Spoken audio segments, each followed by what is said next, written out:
Fake news is at it again. This time, they are labeling our good friend Norma McCorvey as a mercenary. Let's debunk this right away.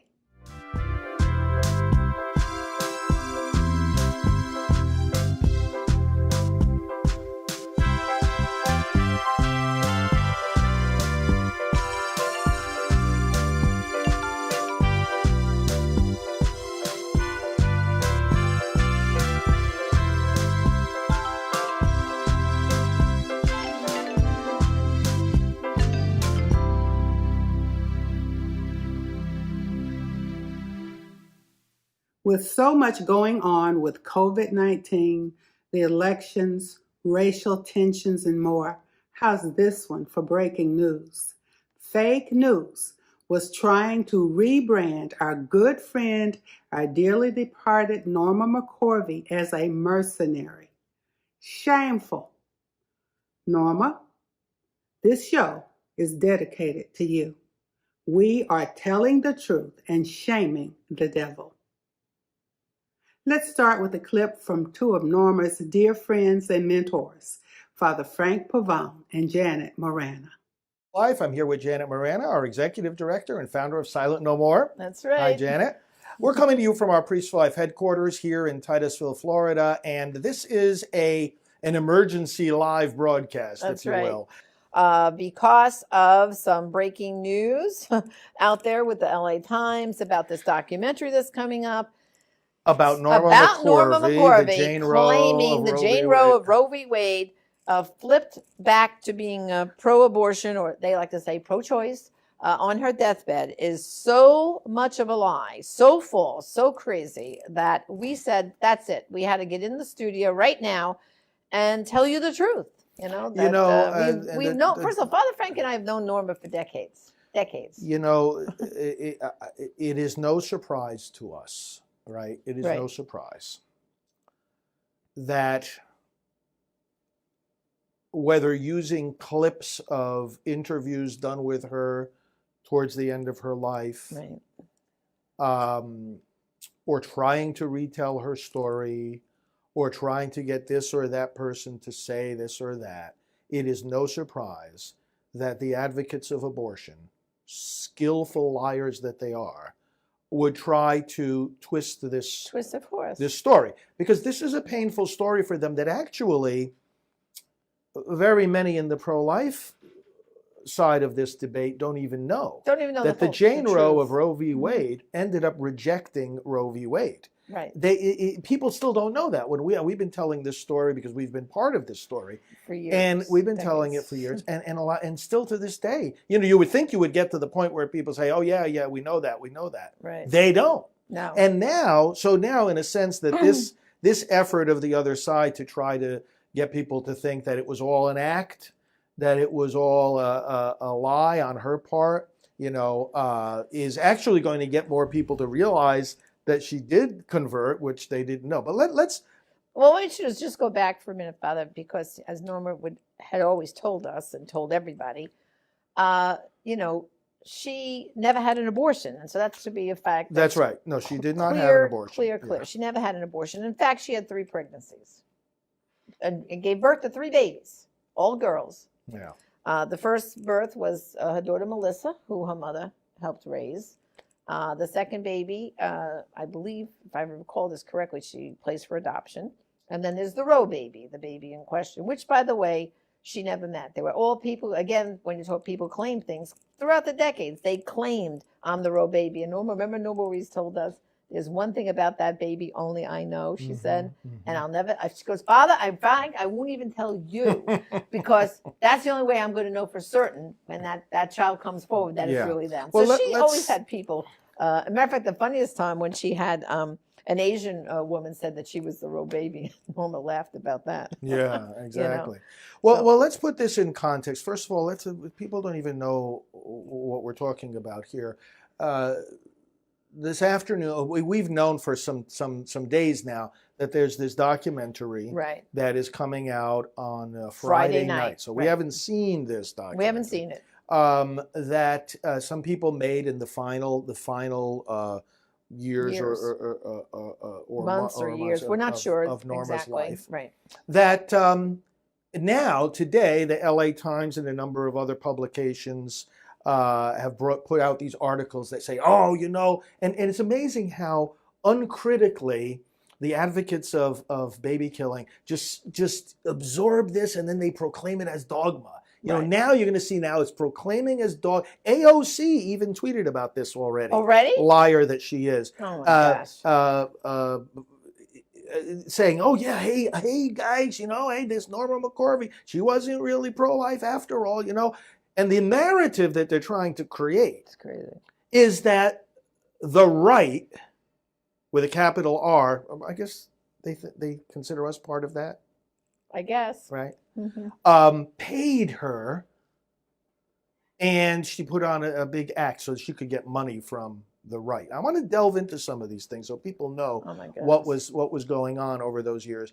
But this is why we wanted to come on right away, because now all of a sudden in the last couple of hours have just been exploding on social media and email. My email's people blowing are up, calling my us phone. and whatnot. Look, but let me put this in the context of how this makes people like us who knew her intimately for decades, didn't swoop in at the end of her life with cameras, you know, but knew her for decades through all the ups and downs and ins and outs of her journey, with her in the public moments and with her in the private moments, hearing her public speeches, in fact, arranging many of her public speeches. And sometimes substituting for her. And hearing the private conversations that nobody will ever hear. You know what Norma says to her privately just before becoming known as the Roe v. Wade? She says, you know, I think abortion is wrong. Wow. Now that's the truth, Father Frank and Janet. We'll hear more from Father Pavone in a moment. First, let me remind you to visit alvedaking.com for more on testimonies and direct action for life. We've got our books here, A Pictorial History of the National Black Pro-Life Coalition, My Testimony, How Can the Dream Survive, and Black and Brown Americans in Search of the American Dream. Also, there's more at Priests for Life bookstore. Visit today.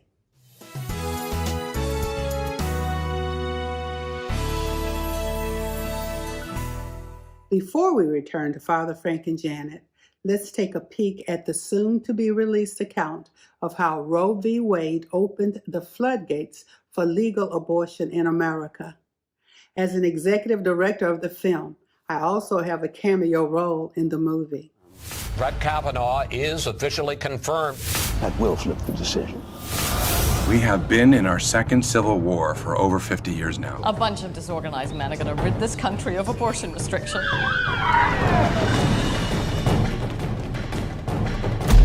Doctors must protect life from the point of conception. Are you sure you want to do this? You're a liar. You did this. You led me down this path. You didn't want them. You seen the post this morning? Idiot. There's a leak.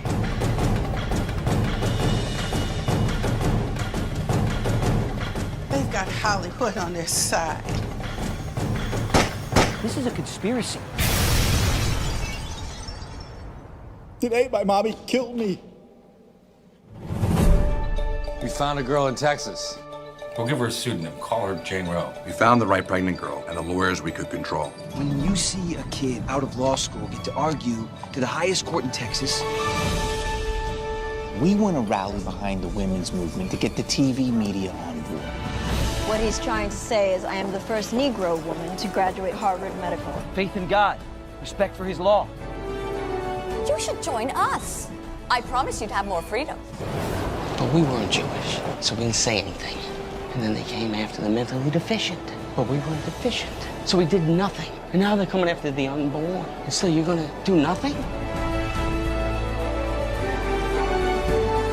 It's God's duty to forgive. It's ours to rule the law. You're changing your vote because your family found out. Or was it the media?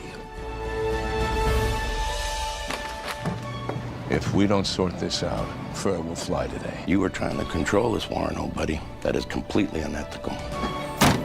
In the matter of Roe v. Wade, I want the case re-argued. So you want to enslave women? I gotta go before I blow a gasket.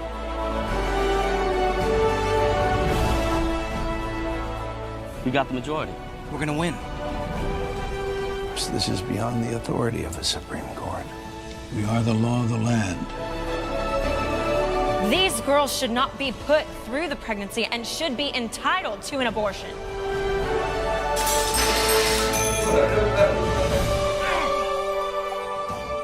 The true silent minority. Who is speaking for these children? We will hear arguments in Roe against Wade.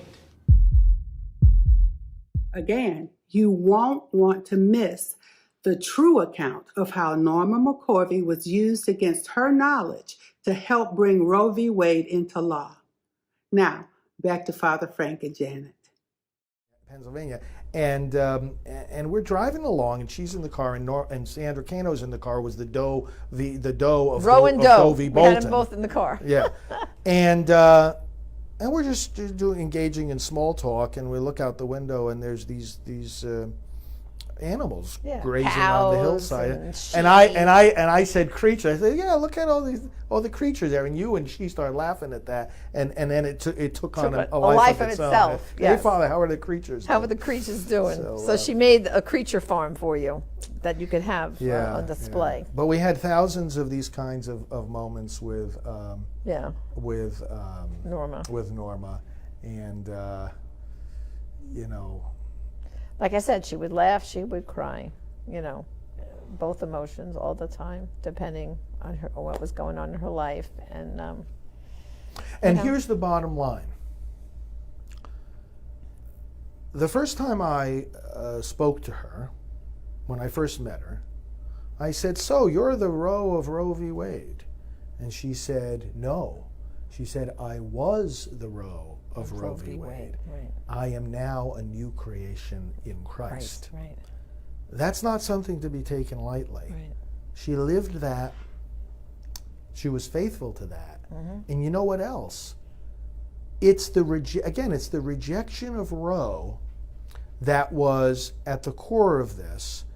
The idea, and I think we have to use this opportunity not only to tell Norma's story, as we've traced here now, and we'll show people the footage of her interviews and whatnot, which is a little See, we don't. Let me summarize it this way, and then we'll give our friends a blessing and go on to the other work we have to do here. We don't make Norma's case through the interview clips that we're going to show of her. We have all kinds of interview clips of her. But this is not a story of battling interview clips. Right. Oh, she said this here. Oh, but she said that in the documentary. Right. Oh, but she said this here. That's for the superficial knowledge. Right. Oh, what did she say at a certain moment when a camera was in her face? But again, we're talking from the 22 years of personal knowledge. Right. The emails, the conversation, the shared experiences, the personal journey. It was a journey. It was a journey. Yeah. It was a journey of pain. It was a journey of healing. It was a journey of witness. It was a journey of struggle. It was a journey of speaking up for life. It was a journey of trying to make ends meet. It was a journey of as they say, prayer. We were with her in good times and in bad. In good times and bad. Right. And ultimately, the rejection of Roe is what we have to use this moment to teach people about. Not just that Roe herself rejected Roe, which she did and always meant, but it's that America rejects Roe, because never at any time has a majority of the American people, never at any time and not today, believed that you should be able to kill a baby throughout pregnancy, whether healthy or sick, whether the baby could live outside the womb or not, that whether the mother was healthy or sick, that at any time and for any reason you could kill that baby. Norma McCorvey stood as the woman whose name was used for that decision, but who rejected it just like America rejects it. Right. You don't kill babies, and you don't stand for a policy that allows you to kill them throughout pregnancy. America has never believed in that, and that's what we need to use this moment to recognize that. Why are we allowing that to still be our policy if we don't believe in that? All right. Well, thanks, Jenna, for sharing these some of these insights. I'm sure we'll have to be coming back again. And hey, LA Times, be in touch. We'll be happy to talk to you. Come on, LA Times. What's this? Did they call my cell phone no, here? No, they didn't call your cell phone. Norma made so many friends in the pro-life movement. I was a participant in a prayer and testimony rally hosted by the Justice Foundation in 2008. There in front of the U.S. Supreme Court, I was so blessed by Norma's courageous speech. In light of the recent film, aka Jane Roe, I and my team have produced a tribute to Norma. Here's aka Roe No More. Our friend, Norma McCorvey. Her love for God and life. Norma McCorvey's pro-life testimony is a gift of love. Norma was our sister, our friend. In 1973, Roe v. Wade made abortion/baby killing legal. They needed an unsuspecting plaintiff, and they went after Norma McCorvey. At an anti-abortion protest in front of the U.S. Supreme Court in 2008, Norma McCorvey and several women, including evangelist Alveda King, the niece of Martin Luther King Jr., joined the Justice Foundation as they shared their pro-life testimonies. Alveda King is reported as having said, "The Negro cannot win as long as he is willing to sacrifice the lives of his children for personal comfort and safety." Don't just think about yourself, think about others. The abortion lobby pays billions a year to kill babies and dehumanize their mothers. In 1995, Norma McCorvey prayed. God opened her eyes. Then Norma blew the whistle. In 1998, she was confirmed into the Catholic faith, telling the Associated Press that year, "I don't believe in abortion even in an extreme situation. If the woman is impregnated by a rapist, it's still a child. You're not to act as your own God." In 2005, the Supreme Court rejected McCorvey's challenge to the Roe v. Wade ruling, but Marana says Norma would hope the pro-life movement can one day reverse the decision. Just the way she was taken advantage of, she feels like the abortion industry continues to exploit women, and she would like to see stop the killing of the children and stop the exploitation of women, I think. Norma McCorvey formed her own group, Roe No More Ministry, in 1997. She traveled across the country speaking out against abortions.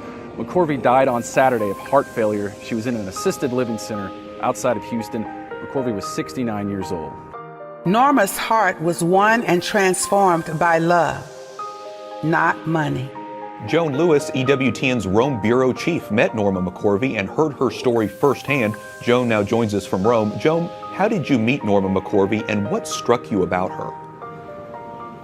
Well, we met in 2013 when a whole bunch of us were in New York to mark the 20th anniversary of Priests for Life with Father Frank Pavone. And we had 3 or 4 days together sharing meals, breakfast, lunch, and dinner. And I heard her entire story from her difficult childhood to the point of course, we have said that she is the Roe of the Roe v. Wade decision in 1973 at the Supreme Court that legalized abortion. And her life was very difficult up to that time. She was very young. She was in her third pregnancy, an unwanted pregnancy. She was trying to figure out what to do because, of course, abortion was not legal in the States. And these lawyers came along and said they would help her. This is the part of the story that struck me more than anything else in talking to her. These lawyers said they would try and help her through the pregnancy. Well, the long and short of it is she really was deceived, misled by these lawyers. She never had an abortion herself, and she never even went to court. But before she knew it, you've got the Supreme Court case decided, the Supreme Court siding on the side of abortion, and it became illegal. It became legal in 1973. So to see her anguish at something she thought was just going to be lawyers helping her in a personal decision become something that affected our entire country, and she lived with that anguish for such a long time. Joan, what do you think led her to change her mind about abortion and become part of the pro-life movement from a spiritual point of view? Actually, I'll tell you what it was. Here, she was working to help people with abortions. She was familiar with doctor's offices. She herself was in her third pregnancy. One day, she's in a doctor's office, and she sees a chart on the wall, and it was a fetal development chart. And she looked at it and just had this epiphany of, oh my gosh, I've had 3 children. I've been there when abortions were taking place, illegal, of course. But she said, all of a sudden I realized this was human life. Abortion was the deliberate taking of a human life in the womb of a mother. And so when she realized that, she then dedicated the rest of her life to trying to overturn the decision that she had been instrumental in helping the court pass in 1973. So faith became a very big part of her life. She was baptized as an adult. Father Frank Pavone brought her into the Catholic Church, confirmed her in 1998, and then she spent years giving talks and being part of the March for Life, trying to overturn that dreadful Roe v. Wade decision. It's a pretty profound story after a pretty profound life. Joan Lewis, EWTN's Rome Bureau Chief, thanks so much for talking with us. Exactly. My pleasure. Shameful fake news would have us believe that Norma McCorvey was a mercenary. Nothing could be further from the truth. For those of us who knew and loved Norma, we know that in the end, Norma loved God and Norma loved life. Never believe fake news. Fake news baited and switched on Norma just before her death. According to Reverend Frank Pavone, National Director of Priests for Life, Norma wrote to him saying that she'd been booked for an interview for AKA Jane Roe. Norma was so excited. They promised to let her tell her story and told her they would pay her for it. From my personal perspective, they interviewed Norma and took her words out of context. Norma McCorvey's conversion to Christianity in 1995 led her to become one of the most devoted pro-life advocates of our time. Her pro-life testimony is truly a gift of love. The authors of Roe v. Wade used Norma. They lied to her. The pro-life family loves Norma. We thank God for Norma's love for life. Her memory lives on in our hearts. God bless Norma McCorvey. She gave her all for God. She gave her love for life.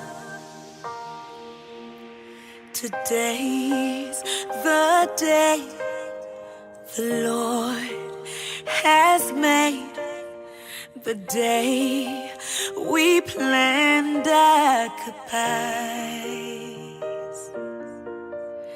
Your life has just begun, my precious little one, and I pray one day that you'll understand why. You're a chosen child of love, sent from heaven above, and God knew just what He wanted when He made you up. You're a chosen child of love, sent from heaven above, and God knew just what He wanted with my gift of love, my gift of love, love. Oh, oh,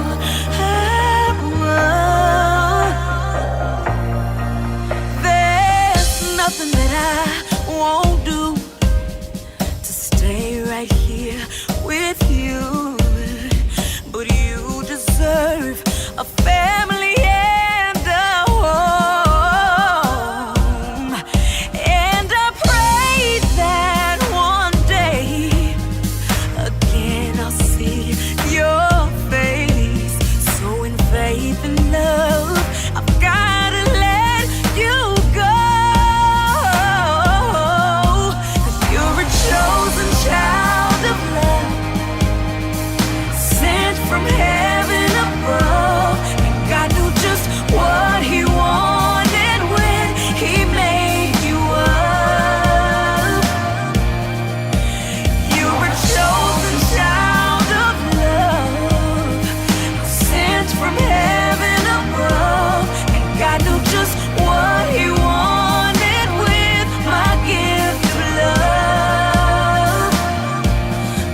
I hope you've enjoyed the show. Here's Father Frank with a closing message. Hello, brothers and sisters. This is Father Frank Pavone, National Director of Priests for Life. Great to be part of this broadcast where we're going to turn for a short prayer and reflection from my book, Prolife Reflections for Every Day. So for May 27th, we have this quote from 2 Chronicles 6. When a prayer or plea is made by any of your people, each one aware of his afflictions and pain, then hear from heaven. Reflection. Bertrand Russell once wrote, "A fisherman once told me that fish have neither sense nor sensation. But how he knew this, he could not tell me." A practicing abortionist once told me that unborn children could feel no pain. But how he knew this, he could not tell me either. Research now suggests that babies in the womb feel pain much earlier than we thought. Let us pray. Lord, may the pain of these children awaken the consciences of your people so that the killing may end. Amen. And friends, we have interviewed on our programs, and we have, as Friends of Priests for Life, many medical researchers who have studied the question of how early in pregnancy the baby in the womb feels pain. And they all agree that it's much earlier than we thought.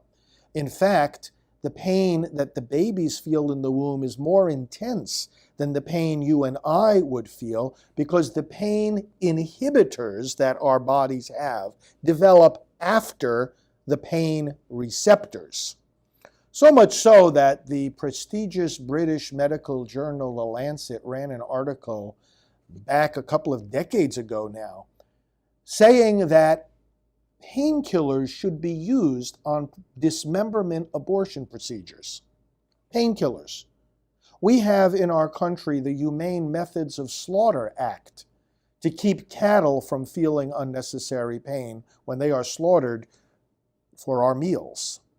How much more conscience should we have on behalf of these little babies? And that's why the Pain-Capable Unborn Child Protection Act has been introduced, has been voted on in Congress. The president is ready to sign it, but unfortunately, pro-abortion members of Congress don't want that to happen. Be sure you speak to your legislators, both on the state and federal level, and remember what we have said here about the pain that these children feel. If you want to have this book, ProlifeReflectionsForEveryday.com is where you can get it. Thanks so much, friends. This is Father Frank Pavone of Priests for Life. Amen, Father Frank. Thank you so much. Friends, it's that time again. God bless everyone and stay safe. See you next week.